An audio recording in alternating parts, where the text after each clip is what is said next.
Ayan mga lodi, bakit nga ba namumula ang ating dashboard? Ayan mga lods, bakit pulang-pula lagi ang ating dashboard? So wag po tayong mag-worry kung ang ating dashboard ay namumula. So ibig sabihin lang po niyan ay we need to work again, diba? Kasi after 1 month, after 28 days, kasi makikita nyo sa dashboard nyo nakalagay doon ay previous last 28 days. So ibig sabihin tapos na yung 28 days natin last month.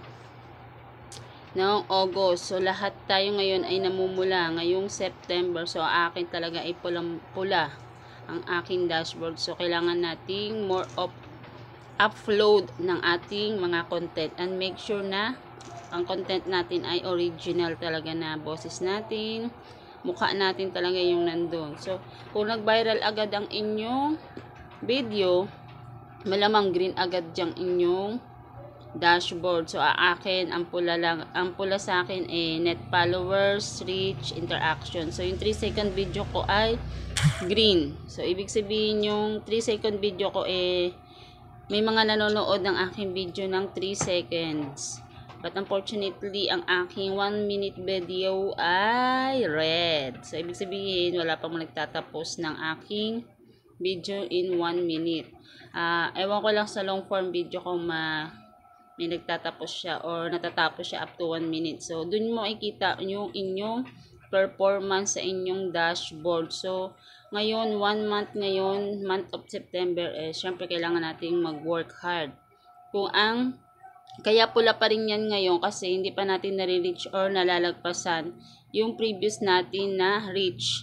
Reach is meaning yung upload ng post natin. Kung medyo mataas yung upload natin last month, ngayon pula pa rin yung aking dashboard. So, ibig sabihin hindi ko pa nalalagpasan yung taas or dami ng aking na-post last month. So, work hard tayo ngayon para more upload, para ma-reach natin or malagpasan natin yung ating mga pinost last month. Yun ay yung reach. And then, yung net followers ko ay pula din.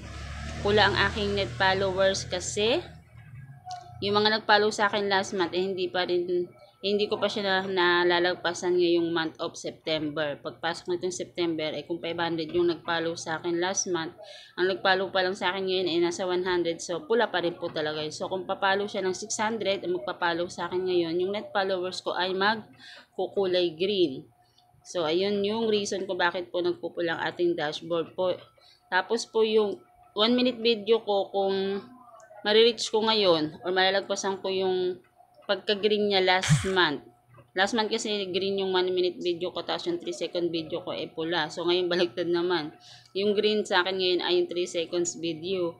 Tapos yung 1 minute video ko pula. So, hindi ko pa nare-reach yung o hindi pa ganun karami yung nanonood ng 1 minute video ko unlike nung last month. So, yun lang po yung reason kung bakit po nagpupula, but it doesn't mean na na wala ka ng pag-asa kapag pula yung dashboard. But hindi po, kasi may nakita akong post last week or ay last day lang na sabi niya ayaw na daw niya, stop na daw siya kasi lagi naman daw pula yung kanyang dashboard. So, hindi po niya alam na yun yung reason kung bakit tayo ang dashboard ay nagpupula. So, every month yan.